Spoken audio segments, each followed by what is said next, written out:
I'm standing right in front of the royal residence where hundreds of people are gathering and standing, seeking for peace and against violence for Cambodia. Standing here not just to watch them, but just to be able to feel the energies of people who truly love peace for Cambodia. And this is not a protest, but a gathering as a reminder for everyone that Cambodia in the hands of people who love unities and peace.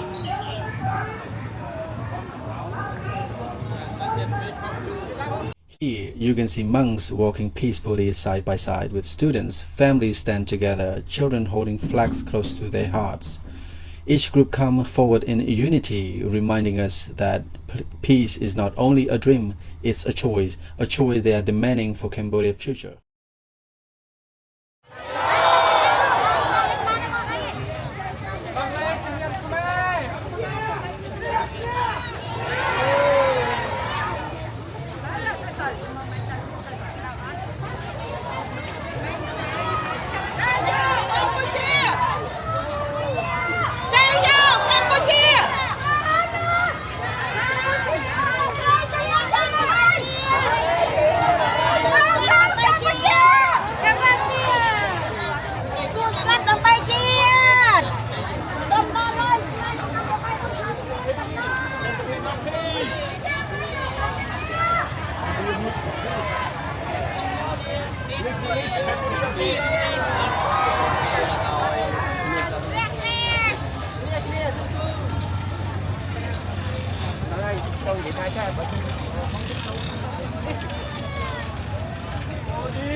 They're saying that Cambodia needing peace.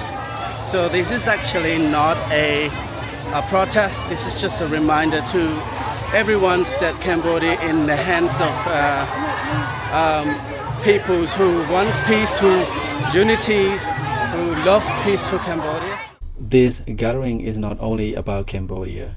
It is a message to the world, to global leaders to stand with Cambodia. The message is simple. Help us keep our nation safe. Help us secure peace. Help us free those soldiers who are captured.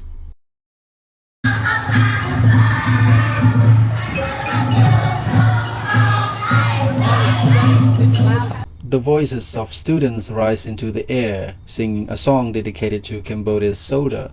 Their voices carry the hope of an entire generation, echoing the sacrifices of the past and the dreams of future.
Hundreds of move as one, feet steady, hearts united. This is what peace looks like.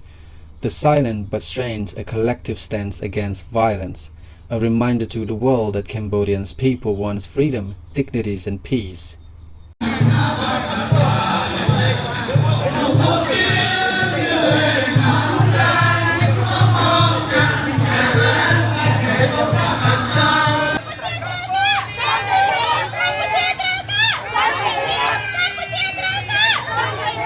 Today's walking is more than an event. It is a message to Thailand, to the region, and to the world. Cambodia is calling for peace, for justice, for unity.